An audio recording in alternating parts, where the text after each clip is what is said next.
Assalamualaikum warahmatullahi wabarakatuh. Sahabat cerita langit, kali ini kita akan mengisahkan tentang orang yang paling kaya di masanya. Namun, akhir hidupnya sungguh sangat tragis karena ia mati ditelan bumi. Ia adalah Qorun, sosok seorang yang kaya raya di zaman Nabi Musa alaihissalam.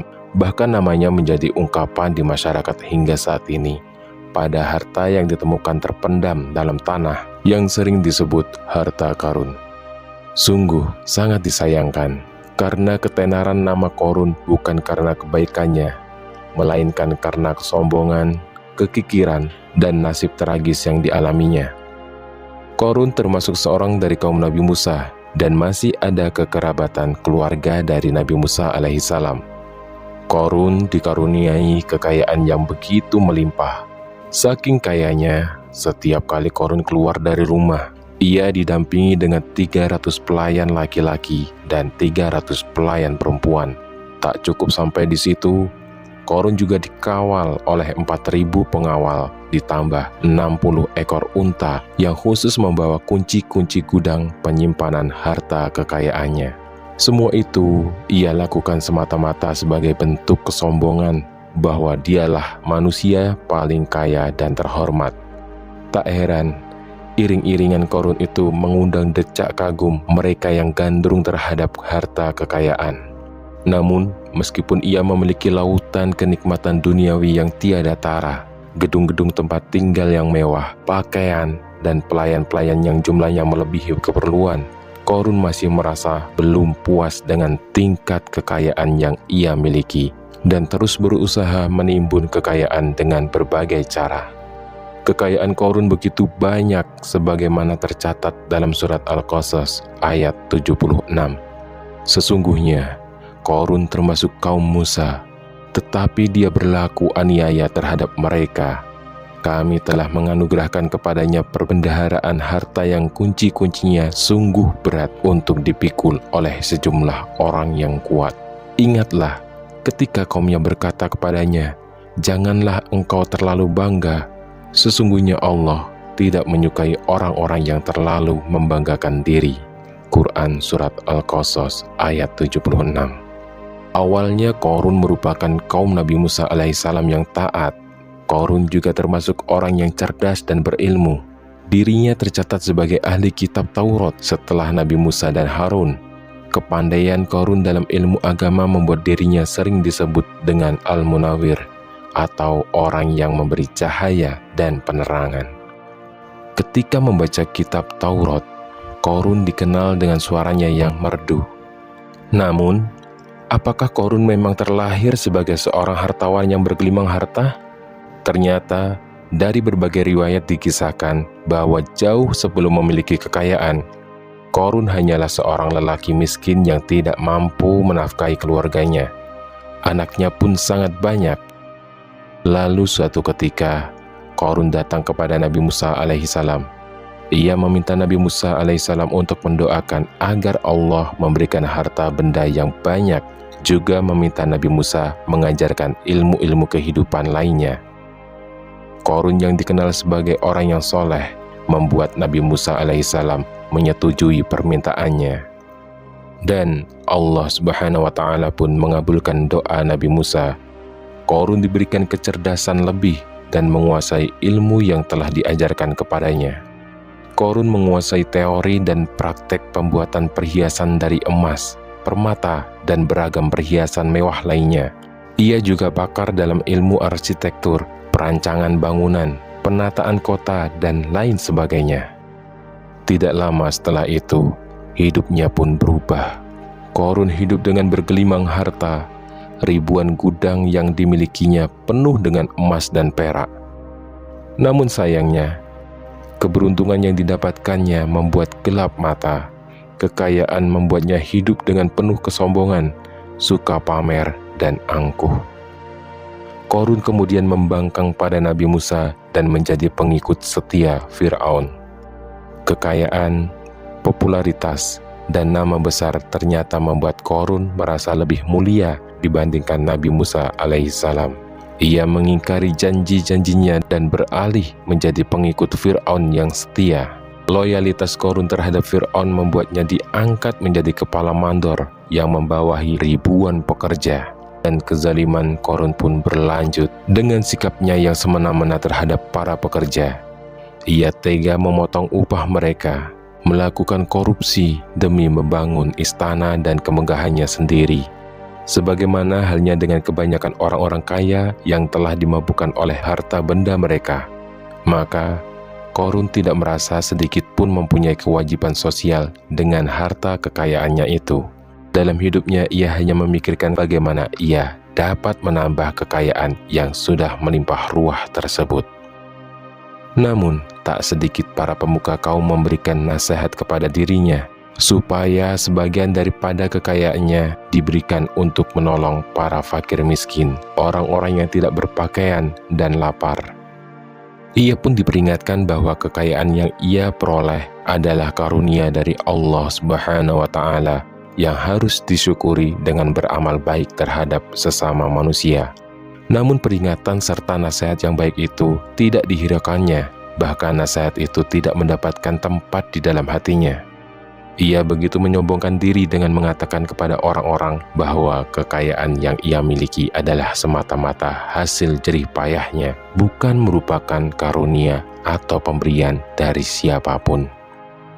Ia bahkan merasa bahwa karena kekayaannya, ialah yang harus memberi nasihat dan bukan menerima nasihat.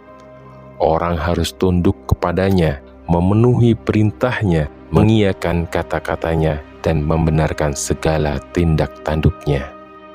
Karena kesombongannya itu, ia tidak merasa terikat oleh kewajiban menolong ataupun membantu kepada para fakir miskin dan para penderita yang memerlukan pertolongan. Dari sikapnya tersebut sudah jelas bahwa Qarun tidak mau menerima nasihat-nasihat kebenaran, bahkan merasa tidak takut dengan ancaman Allah. Sebab Qarun merasa sudah memiliki segalanya, dirinya lebih pintar dan lebih hebat dari siapapun. Qarun berkata, "Sesungguhnya aku mendapatkan harta ini karena ilmu yang ada padaku." Sungguh sangat sombong. Ia menganggap hartanya didapatkannya sendiri tanpa campur tangan dan kehendak Zat yang Maha Kaya, yakni Allah Subhanahu wa Ta'ala.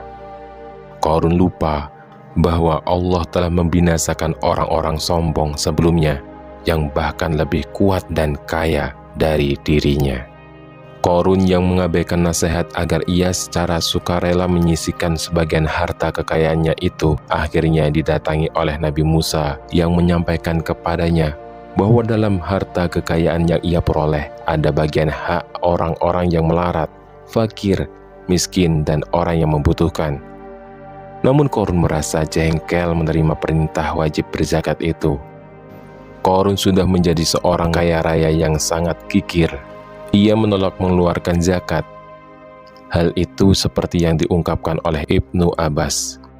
Disebutkan bahwa ketika datang perintah zakat, Nabi Musa alaihissalam pergi menemui Qarun dan memerintahkannya mengeluarkan zakat sebesar 1 dinar dari setiap 1000 dinar, 1 dirham dari setiap 1000 dirham, 1 kambing dari setiap 1000 kambing, dan seterusnya. Setelah Qarun menghitung seluruh hartanya, ternyata jumlah zakat yang harus ia keluarkan sangatlah besar. Kekikiran dan kegandrungannya pun mulai menghalangi hatinya untuk mengeluarkan zakat. Alih-alih mengeluarkan zakat, ia malah membuat rencana untuk melakukan tipu daya agar ia terlepas dari kewajiban membayar zakat. Kemudian, dia mengumpulkan sekelompok Bani Israel dan mencoreng nama baik Nabi Musa alaihissalam. Ia berkata, "Selama ini kalian taat terhadap apa yang diperintahkan Musa. Tahukah kalian, sekarang Musa ingin mengambil harta kalian?" Mereka menjawab, "Engkau adalah pembesar dan pemimpin kami, wahai Qarun. Perintahlah kami apapun yang engkau mau." Qarun pun berkata, "Datangkanlah kepadaku wanita yang cantik. Aku akan memberinya hadiah besar jika dia berhasil menggoda dan memfitnah Musa." Ketika wanita cantik yang diinginkan datang, Korun memberikan kepadanya uang muka sebagai jaminan ia akan membayar seluruhnya ketika berhasil menjalankan misi. Di lain hari, Korun mengumpulkan Bani Israel. Setelah itu, Korun menemui Nabi Musa seraya berkata, "Wahai Musa, orang-orang menanti kedatangan Anda. Sampaikanlah saran dan nasihat kepada mereka." Nabi Musa kemudian keluar dari rumah. Ia mulai menyampaikan nasihat kepada umatnya. Di antara nasihatnya, beliau berkata, "Barang siapa yang mencuri, aku akan memotong tangannya. Barang siapa memfitnah, aku akan mencambuknya sebanyak 70 kali. Barang siapa yang tidak mempunyai istri dan dia berzina, maka aku akan mencambuknya sebanyak 70 kali.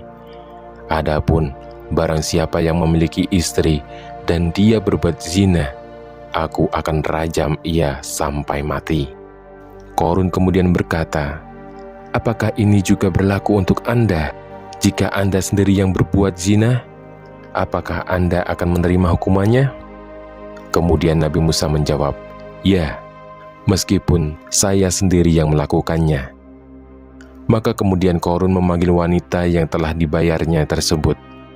Wanita itu dihadapkan pada Nabi Musa dan Bani Israel yang telah berkumpul. Kemudian wanita itu menjalankan skenario yang diajarkan oleh Korun. Ia mengaku sedang hamil karena telah berzina dengan Nabi Musa. Maka marahlah Nabi Musa atas fitnah kejam yang diarahkan kepadanya. Kemudian Nabi Musa berdoa memohon pertolongan kepada Allah Subhanahu wa Ta'ala. Lantas Nabi Musa mendatangi wanita itu agar mengatakan yang sebenarnya dan memberitahukan siapa yang menyuruhnya. Allah pun menggerakkan hati wanita itu sehingga wanita tersebut menjadi ketakutan. Badannya gemetar di hadapan Nabi Musa, dan ia pun mengaku bahwa yang menyuruhnya adalah Korun. Lalu kemudian wanita itu bertaubat dan minta maaf kepada Nabi Musa alaihissalam. Setelah tahu ternyata Korun beritikat tidak baik dan ia tidak dapat diharapkan kembali menjadi pengikut yang soleh, yang mematuhi perintah-perintah Allah. Bahkan ia dapat merusak akhlak dan iman para pengikut Nabi Musa dengan sikap dan cara hidupnya yang berlebih-lebihan mewahnya. Serta ditambah usaha Korun yang tidak henti-hentinya merusak kewibawaan Nabi Musa dengan melontarkan fitnah dan berbagai hasutan. Maka Nabi Musa berdoa kepada Allah agar menurunkan azab atas diri Korun yang sombong dan congkak itu, supaya menjadi pengajaran dan ibrah bagi kaumnya yang imannya sudah mulai goyah. Maka dengan izin Allah yang telah memperkenankan doa Nabi Musa, Allah memberikan wahyu kepada Musa bahwa bumi telah dijadikan tunduk kepada perintah Musa. Kemudian Nabi Musa alaihissalam berkata kepada bumi, "Wahai bumi, telanlah Korun beserta kekayaannya, habiskan semuanya." Maka seketika itu bumi bergetar, tanah terbelah, Korun dan gudang-gudang kekayaannya beserta seluruh hartanya amblas ditelan bumi. Allah mengabulkan permohonan Nabi Musa dan Korun pun dihempas ke dalam tanah, ditenggelamkan bersama semua kekayaan yang dia miliki. Maka kami benamkan dia beserta rumahnya ke dalam bumi.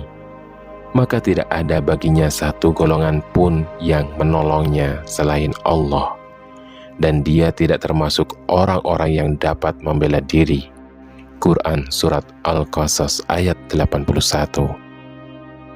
Peristiwa yang menimpa Korun dan harta kekayaannya itu menjadi ibrah bagi pengikut-pengikut Nabi Musa, serta obat rohani bagi mereka yang beriri hati dan mendambakan kenikmatan dan kemewahan hidup sebagaimana yang telah dialami oleh Korun. Benar-benar tidaklah beruntung orang-orang yang mengingkari nikmat Allah. Wallahu a'lam bishawab. Semoga kita semua Allah limpahkan rizki yang banyak, namun barokah, harta yang dapat menjadikan diri kita lebih dekat dengan Allah Subhanahu wa Ta'ala. Semoga kisah ini bermanfaat. Wassalamualaikum warahmatullahi wabarakatuh.